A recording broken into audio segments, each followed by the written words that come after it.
connectant. Si us sembla bé, anem començant. D'acord.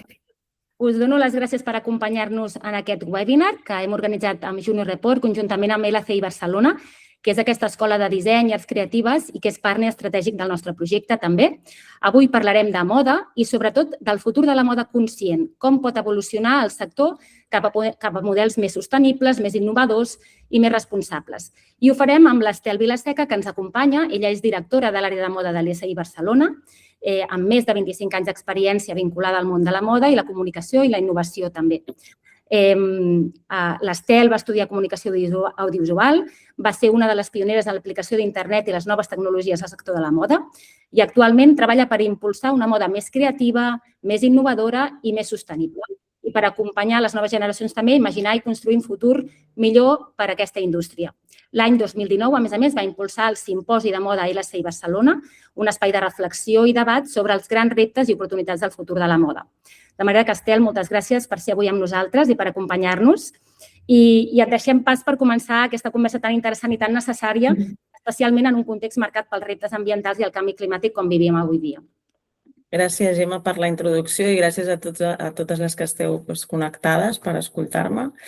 Bé, faré una petita presentació per obrir preguntes també i si voleu, quan jo faci les preguntes, si les voleu respondre ja, podeu també animar-vos ja a donar i podem fer més una conversa que no només parlar jo. El títol que he posat és el futur de la moda conscient, perquè al final la moda està amb nosaltres a diari, totes i tots ens vestim cada dia i disfrutem molt de la moda també perquè ens serveix per expressar-nos, per construir qui som o qui volem ser també. Llavors vull obrir una pregunta, si us heu preguntat mai com i qui fa la roba que porteu. És a dir, quan us compreu una cosa nova, aquesta pregunta és una cosa que us ho reflexioneu o simplement mireu que us agrada molt?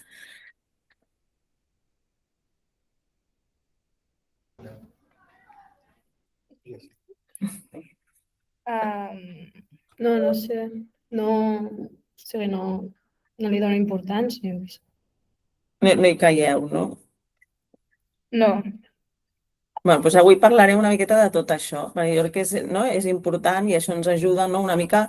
Al final no es tracta de sentir-nos malament ni de sentir-nos culpables, però sí de conèixer i tenir més informació perquè quan prengueu les decisions o quan de vegades us entren moltes ganes de comprar-vos moltes coses, perquè a més amb les xarxes socials d'alguna manera s'incentiva molt també la compra que es diu impulsiva, que és una compra, surt una noia i t'ensenya moltes opcions i et ve molt de gust comprar-te moltes coses, però entendre també l'impacte que al final tot això té i també altres opcions que estan sorgint per poder disfrutar de la moda sense que impliqui sempre comprar. Parlarem una miqueta d'això. Llavors, per començar, per exemple, un gest que és molt interessant és mirar les etiquetes de la roba que compreu. No sé si alguna vegada ho heu fet, de mirar on està fet això, mirar l'etiqueta i veure quina informació hi posa.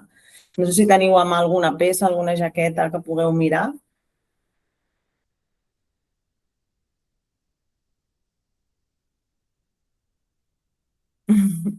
Estem mirant una. Mira. Sí? Teniu alguna mà? I què posa l'etiqueta?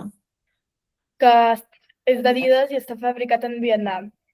I, per exemple, quina composició té? Perquè normalment a l'etiqueta hi ha 3 informacions importants, a part de moltes més, perquè hi ha algunes marques que ara posen en molts idiomes i semblen llibres quasi. I llavors, normalment, la informació més important que hi ha en una etiqueta és el teixit amb el que està fet o els teixits, la jaqueta, perquè de vegades hi ha un teixit a fora, si és una jaqueta, i després hi ha un teixit a dins diferent, un forro, els materials, el lloc on s'ha fet aquesta peça de roba i també totes les instruccions per cuidar-la, perquè al final també la roba ens dura més si la cuidem millor i ens pot durar menys si ens equivoquem i posem un jersei a la rentadora, pot ser que s'encongeixi. Llavors surt aquesta informació. Per exemple, el material el podeu veure a l'etiqueta de la jaqueta. Ho estan buscant. Costa, de vegades trobar-ho. Cosa que no es pot rentar... Que no s'ha d'utilitzar suavitzants, que no s'ha de planxar i rentar per separat. On hi posa els materials?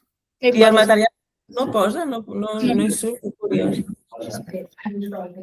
En principi, quasi sempre surt. Ah, sí. I què posa? A veure. Si algú té que ho digui.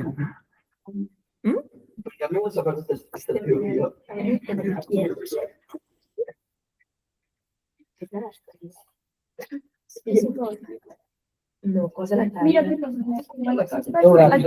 Ah, sí, ho hem trobat. De cotó.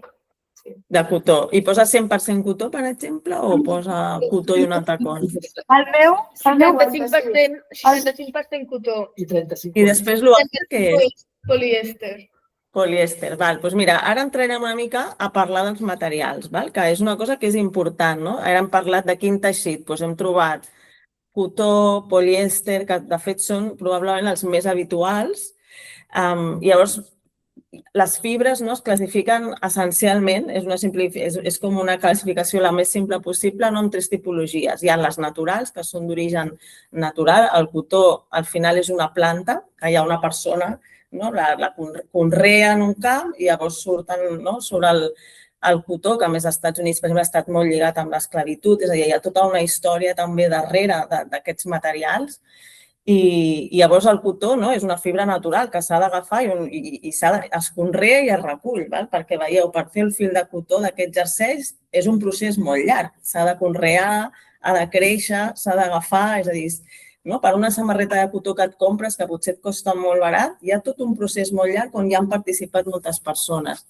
Després hi ha les fibres artificials, no? Que és a partir de matèries naturals i d'aquestes, algunes, per exemple, com la viscosa, el modal, el liocel, són una miqueta més sostenibles perquè el que fan aquestes fibres, per exemple, és que no gasten tanta aigua. Un dels problemes del cotó és que per conrear-lo es necessita molta aigua. Vull dir que són processos que més generen, necessiten de molts recursos. I després hi ha les fibres sintètiques del polièster, que comentaves. I clar, el polièster, de fet, és un derivat del petroli. Polièster és plàstic. Vol dir que llavors, quan es fan barreges, els materials poden ser 100% d'un material, per exemple, 100% cotó, o pot ser barrejat. El barrejat el que permet de vegades és que, per exemple, si poses polièster, d'alguna manera, el polièster sol ser més econòmic o alhora permet que la prenda, quan es renti, no quedi tan arrugada. Ui, s'ha apagat. Llavors, després, per exemple, pel que fa als materials, és interessant veure que, per exemple, de totes les peces que comprem, en realitat les fibres sintètiques representen la majoria de peces. És a dir, hi ha una gran majoria de peces que comprem que són de fibres sintètiques, més de fibres naturals. Tot i que ens pot semblar que les fibres naturals són millors, curiosament, són les fibres sintètiques el que la majoria de nosaltres vestim, i amb les conseqüències que això comporta. Per què té conseqüències les fibres sintètiques? S'han desconnectat, no? Hola. Doncs que estàvem parlant de tota la roba que ens comprem al mercat, tota la roba que hi ha al mercat, la majoria és de fibres de polièster, la gran majoria, de fet, estem parlant d'un 70% són fibres sintètiques i només un 30% és cotó. I això té a veure perquè és molt més fàcil de produir, més ràpid i més barat el polièster que no el cotó. I llavors això fa també que el cost de les peces sigui més econòmic. I això quines conseqüències té? Doncs, per exemple, últimament, segur que ho heu vist a les notícies també, tot el tema dels microplàstics, us sona? Dels microplàstics que hi ha, diguéssim, a tot el nostre entorn. No sé si ho heu treballat a Natura o...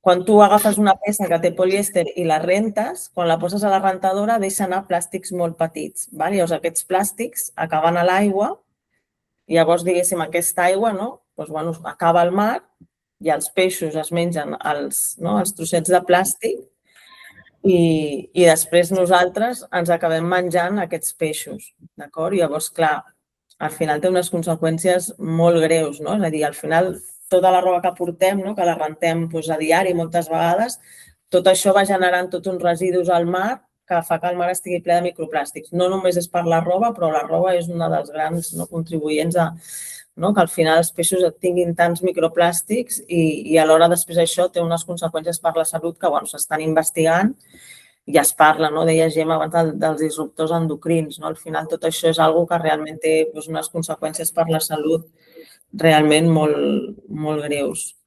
Llavors, després, una altra cosa que és important, que veiem amb l'etiqueta, el lloc d'on procedeix, on s'ha fet les peces de roba que portem, on s'han fabricat, és realment una cosa molt important també a tenir en compte. És important que ens preguntem on s'ha fet i qui l'ha fet, o com l'han fet. I és una informació que no és trivial, o que és realment rellevant, perquè, algú parlava que tenia la peça feta a Vietnam. La majoria de peces que vestim estan fetes a la Xina. És a dir, si per exemple mirem, això és d'un informe que ha sortit fa molt poquet, que ha tret el Departament d'Acció aquí a la Generalitat, una mica analitzant el sector i a nivell global, Xina segueix sent el major productor de peces de roba. Però el segon productor de peces de roba és Bangladesh. És a dir, la majoria de peces que portem no estan fetes, diguéssim, localment o en proximitat, sinó que estan fetes molt lluny. I al final ens hauríem de preguntar per què aquestes peces estan fetes tan lluny. Hi ha alguna raó? Seria important fer-se una miqueta aquesta pregunta. I veiem, per exemple, Vietnam, Índia, inclús els Estats Units o Alemanya tenen bastanta producció, el Regne Unit també, i a Europa encara a nivell de producció el que va passar és que durant una època, abans es feia tot aquí, però en un moment donat es va produir tot a fora. És com es va deixar de produir aquí perquè al final és més econòmic produir fora. És un tema al final de poder tenir més marges i per això la roba també ara és molt més barata, perquè al final es fabrica en llocs on els sous que hi ha són més baixos. Llavors hi ha un llibre que és molt interessant que es diu El teu consum pot canviar el món, que és d'una periodista que va ser una periodista que durant molts anys va ser periodista de moda i després es va ficar amb la sostenibilitat. Llavors ella explica la importància de llegir les etiquetes perquè aquestes etiquetes ens ajuden a tenir informació sobre on s'ha fet i que alhora una mica ens puguem preguntar. D'alguna manera ella diu, llegir les etiquetes és important perquè si posa Made in Bangladesh o si està fet a Camboya, hem de ser conscients que aquestes persones han tingut tenen un sou més baix i és perquè ells tenen pitjors condicions de feina, nosaltres podem gaudir de peces més econòmiques. Llavors aquí són coses que hem de ser conscients i per això us deia, no vol dir que no comprem roba, no vol dir que... Però sí que almenys entendre com en aquest procés hi ha moltes persones que intervenen. Llavors és important una mica reflexionar sobre on s'ha fet i quines conseqüències té això que consumim molt al final. I arrel d'això, aquí anem una mica a les instruccions de cura, roba i ús. És important també després, quan comprem una cosa, que li donem un ús més llarg, perquè aquesta és l'altra. Al final, el que està passant els últims anys, tinc una pregunta, quant de temps porteu una peça que us compreu? És a dir, fins que se us trenca o més aviat és perquè ja us avorriu de la peça? Normalment, per què deixeu de vestir una peça? Depèn, si potser ja no em va o ja no m'agrada, depèn. És a dir, pot ser que ja no et vagi petita, que vosaltres encara esteu creixent, però després ja, per exemple, quan ja tens més o menys un tamany que ja no creixes, hi ha moltes peces que al final dius, ui, no m'agrada, no m'avorreixo. Llavors, una de les coses que està passant és que el nombre de vegades que fem servir una peça està disminuint. És a dir, abans potser una mitja era d'unes 30 vegades. Els últims estudis que s'han fet és que la gent no es posa més de 7-10 vegades una peça de roba. No totes, però hi ha moltes peces que no. I després hi ha entre un 30% i un 17% de la població, per exemple, europea, que diuen que tenen peces que mai s'han comprat coses que mai s'han arribat a posar. Vol dir que comprem coses que després ni necessitem o al final diem, no sé, si m'agrada o m'ho deixo i realment no hi ha aquesta necessitat. Llavors, normalment es recomana poder utilitzar una peça 30 vegades, perquè, com us deia, hi ha un procés molt llarg per fer-la, ha tingut un impacte molt gran. I llavors, al mateix temps que cada cop fem servir menys peces, cada cop es produeixen més peces de roba, és a dir, hi ha una sobreproducció, és a dir, hi ha una producció brutal de peces, és a dir, entre que cada cop fem servir menys peces però cada cop es produeixen més peces, vol dir que també es tiren moltes peces de roba. No sé si heu vist imatges d'aquests deserts de peces, perquè on va la roba que ja no vestim, on va? Doncs acabava fins ara, perquè ara s'està creant una nova llei, acabava normalment a Àfrica, on hi ha ciutats que reben totes les peces de roba que nosaltres no volem vestir, o també a Llatinoamèrica. De vegades s'han fet estudis del viatge que fa una peça de roba al llarg del món i al final sempre acaba a països, diguéssim, no acaba en Europa. Llavors, això és una de les coses que les lleis europees estan volent canviar. Per exemple, aquí ahir buscava un article, per exemple, aquesta noia que ha escrit un llibre que es diu El día que dejé de comprar ropa, ella explica. Després també hi ha una manera de com cuidem la roba. Si la rentem moltes vegades, roba que no necessita ser rentada, s'espaia abans i es trenca abans. Per exemple, els texans. De fet, es diu que els texans quasi no s'haurien de rentar. El que s'han de fer és ventilar o si té una taca. Llavors, diguéssim, el que ha passat és que ens hem oblidat també de cuidar la roba. I això va molt bé perquè llavors vol dir que contínuament hem de seguir comprant roba, perquè si la roba durés més, no n'hauríem de comprar tanta. Llavors, aquí són coses que també us convido a reflexionar. És a dir, els nostres avis sabien, si se'ls feia un forat, arreglaven el jersei o l'abric que tenia el forat. De fet, feien servir, en aquest cas era perquè era un context més d'escassesa, però realment és important que també cuidem la nostra roba, perquè al final ens està vestint i donar-li importància. No és una cosa de comprar i de tirar, sinó que és una peça que una persona l'ha pensat, l'ha dissenyat, hem tingut que conrear, llavors és important. El país que se... Mira, algú ha fet un comentari. En ropa usada de los países... Exacte. Realment hi ha països que acaben sent un abocador de tota la roba que Occident no vol vestir. Ai, espereu, que aquí... Estel, amb això em vas pensar...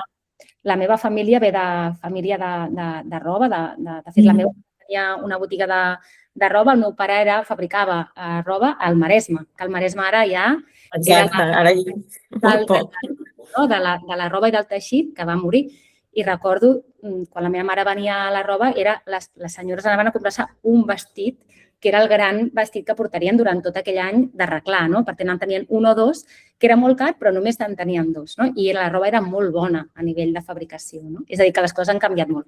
Un petit apunt perquè m'hi has fet pensar ara. No, totalment, és això. És a dir, realment, inclús quan tu compres, l'interessant, per exemple, de comprar roba de segona mà, és que si tu mires la roba o els teixits de la roba dels anys 70, tenia molta qualitat. Un abric dels anys 50 encara te'l pots posar. I, en canvi, roba molt més nova, realment és una roba que no està feta per durar, perquè potser és més filigram, com el teixit és molt més fi. Llavors, són coses que és important. Llavors, amb el que hem explicat, tenim un context que, per una part, hi ha una superproducció, és a dir, Shein, que jo sé que és una marca que agrada molt comprar perquè té preus molt econòmics, produeix entre 2.000 i 3.000 milions de peces l'any.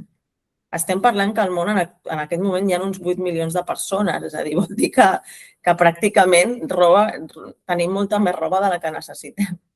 Per això després el que produeix és un impacte ambiental mentre es produeix aquesta roba i un impacte després. Què en fem d'aquesta roba que ja no ens volem posar o que se'ns ha trencat? Llavors és important entendre tot això. I després hi ha tot un tema de consideracions ètiques de com el sistema està construït de manera que la roba és molt, molt econòmica, però perquè hi ha unes parts que participen en la cadena de valor, diguéssim, que no estan rebent, diguéssim, no se'ls està pagant de forma justa o ètica. Llavors, és un panorama que és important ser conscients d'això i entendre. Llavors, a partir d'aquí hi ha moltes solucions. És a dir, el sistema de la moda està canviant, hi ha gent que està fent propostes molt interessants. Llavors, aquí us poso com 4 punts una mica a reflexionar amb clau positiva, perquè al final una mica el que per mi sempre és important és no entendre tot això com una limitació, sinó com una oportunitat de viure la moda sense sentir-se malament, al revés, la moda és per divertir-nos, per expressar-nos i ho pot seguir sent,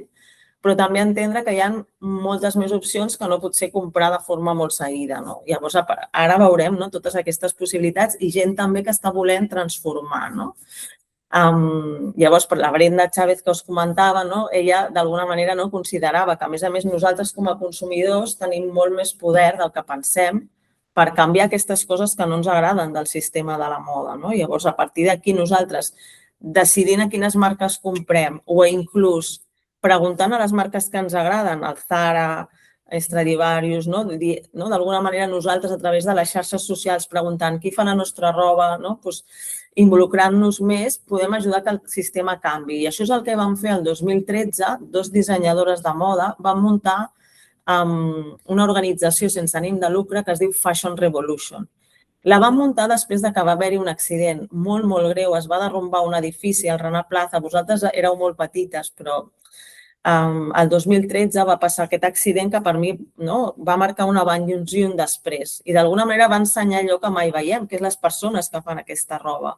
Llavors es va derrumbar un edifici perquè tenia molt males condicions i van morir més de 1.000 persones. Més de 1.000 noies van morir en aquest accident i després van quedar malferides de per vida moltes altres més. I de cop és com prens consciència, potser alguna peça que jo havia portat l'havia fet alguna d'aquestes persones que realment treballaven en un context laboral molt precari. I llavors això va posar una mica davant nostre que era important canviar-ho. Llavors elles van fer aquesta organització que d'alguna manera treballa per ajudar les empreses a ser més transparents i a ser més ètiques. I ells, Fashion Revolution, està en actiu, llavors a diferents països tenen organitzacions i sobretot conviden a que tu com a consumidor, com a persona que compres a les marques, puguis preguntar a les marques què ha fet la meva roba, s'està fent de forma ètica, és a dir, realment tu tens poder a través de les xarxes o a través de les seves pàgines web de fer aquestes preguntes, tenim dret a saber-ho i alhora tu pots ajudar a que ells millorin. I realment ells tenen un projecte que es diu el Fashion Transparency Index, on cada any conviden empreses a obrir-se i a dir, nosaltres ho fem així. Llavors, elles ajuden a través de l'organització a que fan com mesuren si l'empresa és transparent o no i a partir d'aquí les empreses poden millorar els seus processos, treballar en millors fàbriques o que realment tot el procés, si el procés és transparent i no tens res que amagar, en principi és que ho fas tot bé. Aquesta és la idea. Si tens coses a amagar és que potser hi ha coses que no estàs fent de forma ètica. I llavors després una altra cosa que és molt, molt important i que en breu, perquè s'ha anat retrasant, és que Europa està preparant tot un paquet de lleis molt, molt important que d'alguna manera acabarà amb aquestes pràctiques que hem vist que no ajuden a que la moda no contamini. Llavors, d'alguna manera, les empreses, una de les coses més importants és que les empreses seran responsables del que produeixen, no quan ho venen i ja està. És com, mira, jo venc una samarreta i ja m'oblido.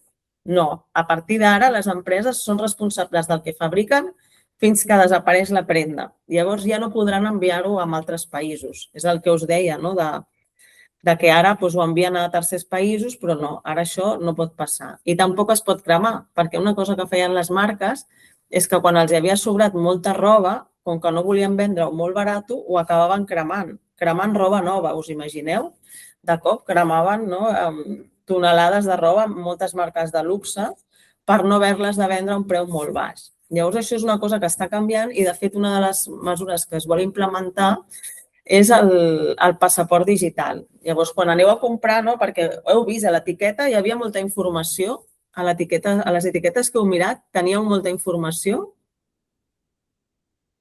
Us donava molta informació o no tanta? Bastanta. No, En molts idiomes està i n'hi havia bastanta. Però, per exemple, mirant aquesta informació, podíeu saber si la prenda era més o menys sostenible o si havia estat feta de forma ètica? No. No.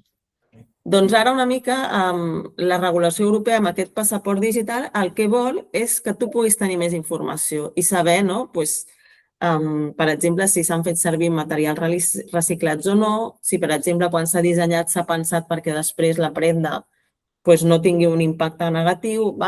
està canviant una mica tot això. És a dir, que les etiquetes, com les del menjar, no? Ara aneu a comprar menjar i ja hi ha el Nutri-Score, sabeu que us posa si és nutritiu o no ho és, doncs una mica amb la mateixa idea es vol posar tot un rang dins del que són les etiquetes de roba i això ens ajudarà a prendre decisions. D'alguna manera es parlarà si la prenda dura molt, si es pot reutilitzar, si es pot reparar, si té substàncies nocives, que aquest és un altre gran tema. És a dir, moltes peces que tenim estan tenyides amb materials nocius, que són tòxics, tant per nosaltres com pel mar, per exemple, o pels rius on surt l'aigua. I després, per exemple, si és eficient energèticament, és a dir, aquí teniu diversos punts i això ens ajudarà a través d'una aplicació a tenir tota aquesta informació. I això s'està preparant, porta diversos anys i està tardant més del previst, però és imminent. I jo crec que això ens ajudarà molt a poder conèixer més coses sobre la roba que portem. I llavors després aquí també els dissenyadors, que al final jo treballo en una escola de moda, els dissenyadors també tenen molt, d'alguna manera, un paper important a repensar. I us deia, al final la sostenibilitat és una possibilitat d'innovar a través dels materials que utilitzes. Si, per exemple, quan fas una peça de roba, pensar que no s'obri molt material que després tiri, i crear peces que ningú vulgui tirar. Al final, la peça que guardeu, quina és? Aquella que us fa molta pena tirar, quina peça és? Quines peces us fa molta pena?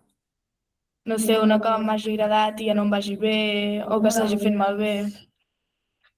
Però és una prenda més especial, suposo, cada cop o te la van regalar i una prenda que volies molt o cada cop és una peça que et feia sentir molt bé perquè estava feta d'una manera, tenia un estampat o tenia un dibuix o una forma que era especial. Llavors, el dissenyador també té la responsabilitat de fer peces que siguin tan boniques i tan especials que tu no les vulguis tirar, que les vulguis tenir tota la vida i això passa amb algunes. Llavors, això és el que es parla d'aquest vincle una mica emocional que tu crees amb aquestes coses que són especials. Hi ha coses que tenim i no passa només amb la roba, amb objectes que comprem, amb coses que ens regalen, que les volem conservar per sempre i altres que en canvi dius, mira, això t'ho compres però després et passa la il·lusió i ja no ho vols i potser et dura 3 setmanes, saps? Llavors, aquí és important poder crear coses que tinguem moltes ganes de tenir molt temps.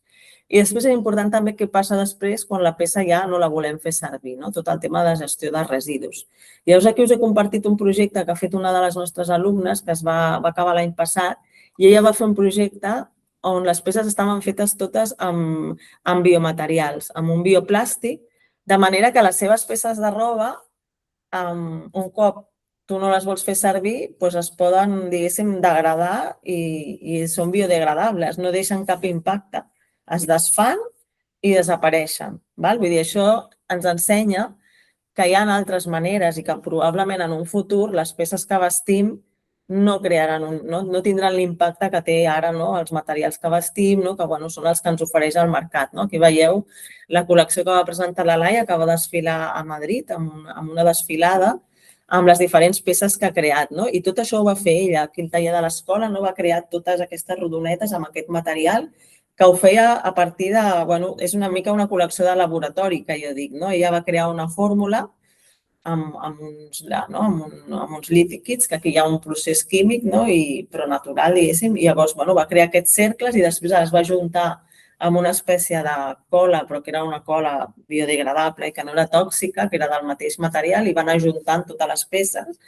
I a més és interessant perquè són peces que són peces vives, no són peces que sempre estan iguals, sinó que van canviant de color a mesura que va passant el temps, perquè formen part de la naturalesa, que això és un altre. Al final, crec que un dels reptes del futur és realment poder dissenyar i poder crear coses que estiguin amb molta més consonància amb els ritmes de la natura, que és el que passa amb aquestes peces. Aquestes peces al final es van transformant i finalment acabarien desapareixent.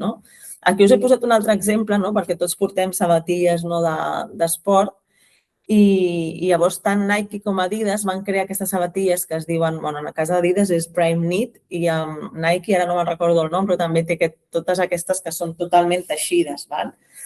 I això ha sigut una revolució una mica, perquè com deia el dissenyador que va fer aquesta sabatilla, ell es va fixar que antigament les sabatilles tenien moltes parts diferents. I clar, si una sabatilla té moltes parts, vol dir que el procés és molt llarg i després si ho vols reciclar és molt complicat.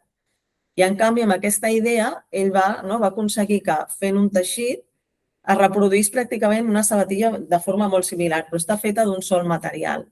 De manera que és molt més fàcil de fer i molt més fàcil de reciclar. Llavors, aquí veiem com el paper del dissenyador pot fer canviar totalment la forma de fer les coses. Llavors, en aquest sentit, estem passant d'una economia que diem lineal, on les coses estan fetes perquè estirin, a una economia del reciclatge i, sobretot, a una economia circular. La idea de la circularitat segur que l'heu vist, a socials o a naturals, és la idea de tot el que es produeix després s'ha de poder integrar un altre cop dins de la natura, el sistema. És a dir, has de poder reaprofitar tot el que produeixes. Això seria l'ideal cap a on hem d'anar. I aquí és molt important, totes les persones que tenen projectes, que produeixen coses tant des d'arquitectura, disseny, cotxes, mobilitat, tot això, tothom està treballant perquè realment cada cop l'impacte de tot el que ens rodeja sigui el mínim i alhora el més respectuós amb el medi ambient i que després el residu sigui zero, d'acord? Llavors, està sortint, és molt interessant perquè estan sortint un munt de nous teixits, teixits fets de la pinya, teixits fets de les taronges, per exemple, de tots els residus de la indústria, per exemple, si fas sucs, una empresa que fa sucs, tota el que són la pell de la taronja, què fem amb això? Hi ha gent que agafa la pell i crea un teixit amb això, perquè veieu, això és tota aquesta idea de no tirem res, tot s'aprofita per fer altres coses. Llavors, aquesta és la visió de futur que és superinteressant. Realment el futur està amb tota aquesta investigació de nous materials que són respectuosos amb la naturalesa i que inclús la regeneren. Es parla ja no només de moda circular, sinó regenerativa. Per exemple, aquí un exemple d'això és un projecte de fa temps d'una marca de texans que va fer els primers texans biodegradables. I aquí veieu la foto dels texans com en 2 mesos ja pràcticament s'han desfet. I és aquesta idea, crear coses que tinguin un impacte mínim. Això és un altre projecte, que a mi aquest projecte m'encanta perquè també crec que no tot és blanc i negre i és un projecte que es preguntava, podríem fer una moda ràpida però que no sigui contaminant? Per què no? Llavors van trobar un material que era similar al paper i amb el que tu podies posar peces, les pots portar 6 o 12 vegades i després es poden recuperar i tornar a fer altres coses. Doncs per què no? Al final a tots ens agrada canviar. L'important és que ho fem d'una manera que èticament sigui ètic i alhora no creï un impacte. I després també és molt interessant tot el tema de la segona mà que està creixent. Vosaltres compreu segona mà o encara no? Per Vinted, per exemple? Jo no massa, però conec gent que sí. Sí, és a dir, això fa anys era una cosa impensable, però, per exemple, ara hi ha molta gent que s'anima, que diu, en comptes de comprar-me tot nou, em compro algunes coses noves i altres em compro roba que potser algú l'ha portat 4 o 5 vegades o aquesta set que parlàvem i l'ho ha posat a vendre perquè no li agrada o perquè s'ha cansat. I això ajuda. Després també hi ha marques que estan fent lloguer de roba, que és una cosa molt nova, una mica boja inclús, que dius, home, llogar roba, però, per exemple, a Barcelona hi ha una botiga que es diu Tren, amb tot de peces superespecials i molt xules, que el model de negoci és lloguer de roba. Per exemple, per cantants o per gent que té un event, tu has d'anar a un casament i en comptes de dir, ostres, em compro alguna cosa que mai més em tornaré a posar, millor ho llogo. Llavors, estan sortint nous models de negoci. I després, per exemple, també és interessant tot el tema de la moda digital o virtual, que també ens ajuda. Moltes vegades un estudi va demostrar que molta gent es comprava roba només per fer-se fotos a les xarxes socials.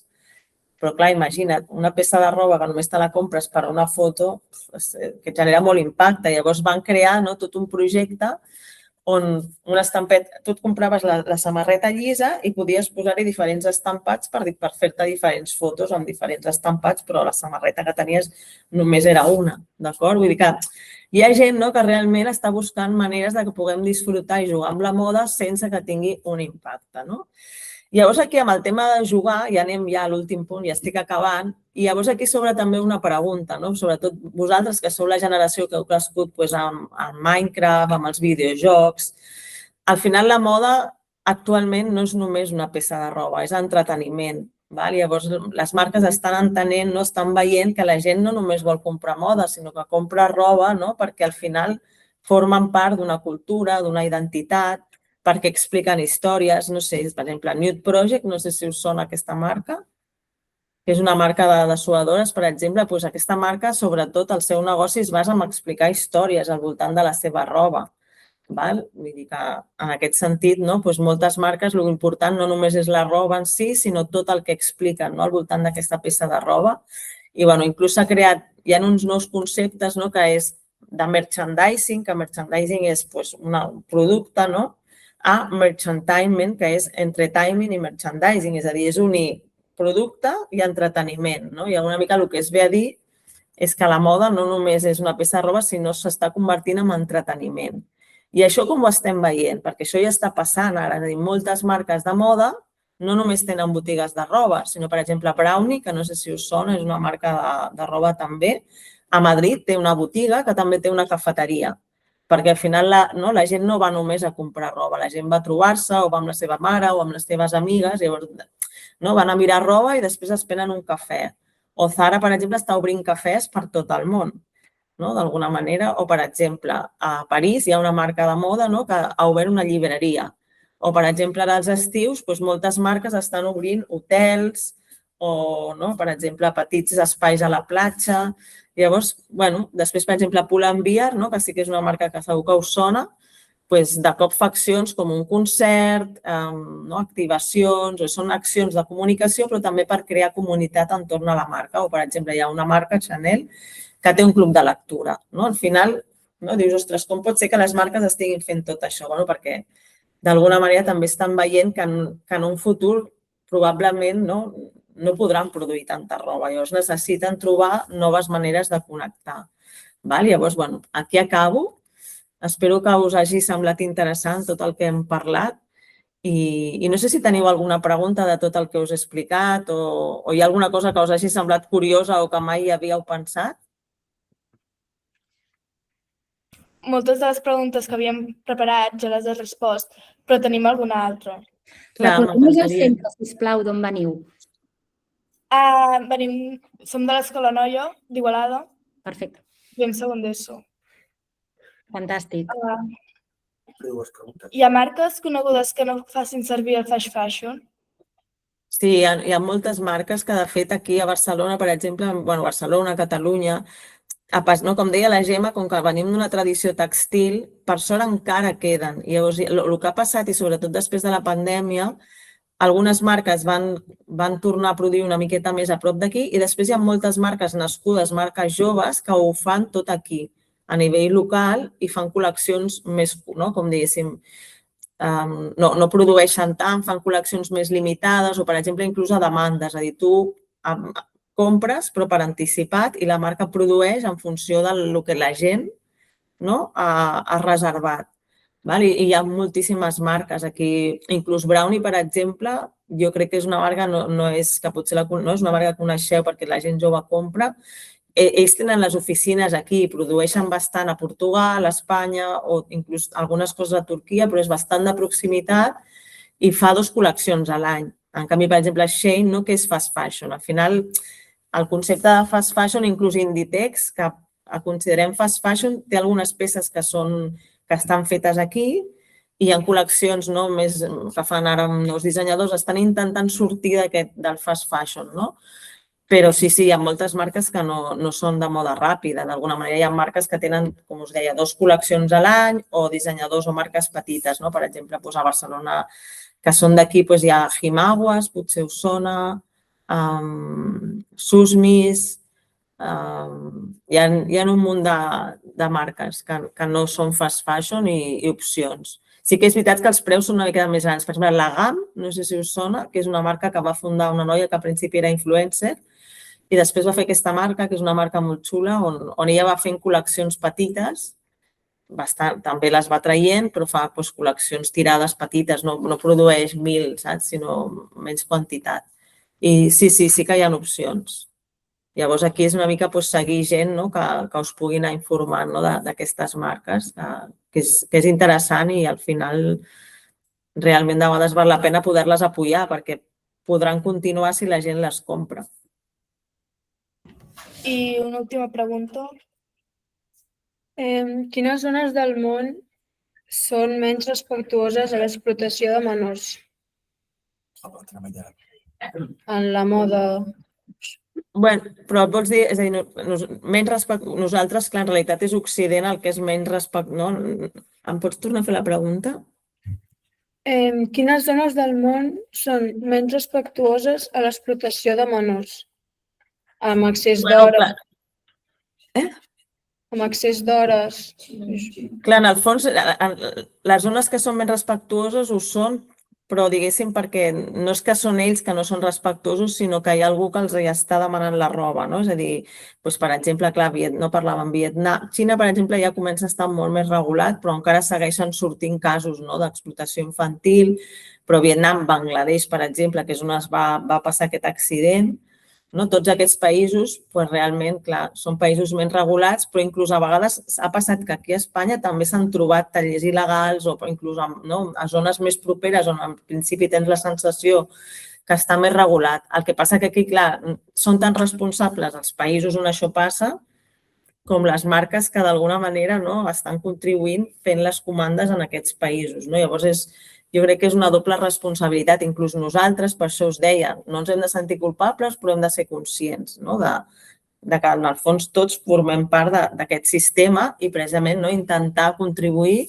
a que pugui canviar i a través de plataformes o d'organitzacions com Fashion Revolution poder demanar que la moda canviï, però en aquest sentit, clar, països com Xina, Vietnam, són països on, per desgràcia, les persones han de treballar moltes hores i els hi paguen molt poquet per fer la nostra roba. Moltes gràcies, ens ha quedat tot molt clar. Sí, espero que us hagi semblat interessant. Mil gràcies per les preguntes i per estar aquí atentes i atents. Estel, jo et volia fer una última pregunta. Sí. Que puguem anar al centre comercial a comprar roba i que ja trobem aquestes opcions més respectuoses amb el medi ambient i més sostenibles, això passarà en algun moment per no donar tampoc la càrrega només al consumidor? És a dir... No, jo crec que està passant. És a dir, si tu, per exemple, mires a Inditex és molt interessant perquè si tu vas al Zara, el que és la part de nens, ja quasi tot està produït de forma més propera, que no sé si és una estratègia, però, per exemple, quasi tot està produït a Marroc o a Turquia.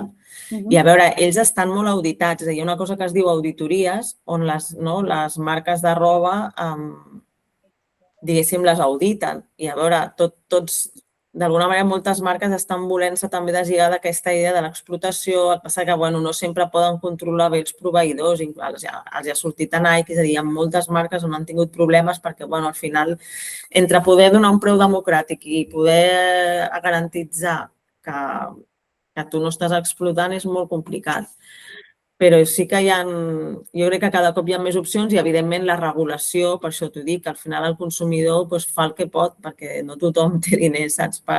Llavors, jo crec que aquí la regulació serà molt important i també inclús donar ajudes perquè les marques puguin baixar potser els marges i, de vegades, potser no comprar tanta roba, no sé. Aquí és un equilibri difícil i, evidentment, hi ha un gran debat, que el que no es pot fer és culpabilitzar a les persones perquè tu fas el que pots i no tothom té recursos, només faltaria. Per tant, aquí són les empreses que potser... De fet, hi ha estudis que diuen que només que pugessin una mica, és a dir, només que guanyessin una mica menys aquestes empreses, els treballadors podrien comprar més i no tindria impacte en el preu final. Imagina't. Perquè al final estem parlant de marges molt petits, diguéssim, que simplement significa que ells no tenen tants beneficis. Però bé, per això jo espero que a poc a poc també amb la regulació ajudem a que millori i al final la persona tingui opcions de comprar a preus, perquè evidentment el fet que la moda sigui més accessible és bo, això no... Està bé. Llavors, bueno... Doncs, Estel, moltíssimes gràcies. La veritat és que ha sigut molt, molt interessant. Jo només us recordo que això ho hem enregistrat, que després això es penjarà al YouTube, al canal de YouTube de Junior Report. En farem una notícia també d'aquest webinar, d'aquesta presentació, que us enviarem també, que podreu trobar també a Junior Report. I res més, que moltíssimes gràcies també per la vostra assistència, Estel, per LCI també, per haver organitzat aquest webinar també tan interessant i moltíssimes gràcies. Gràcies a totes i a tots. Merci. Adéu, bon dia.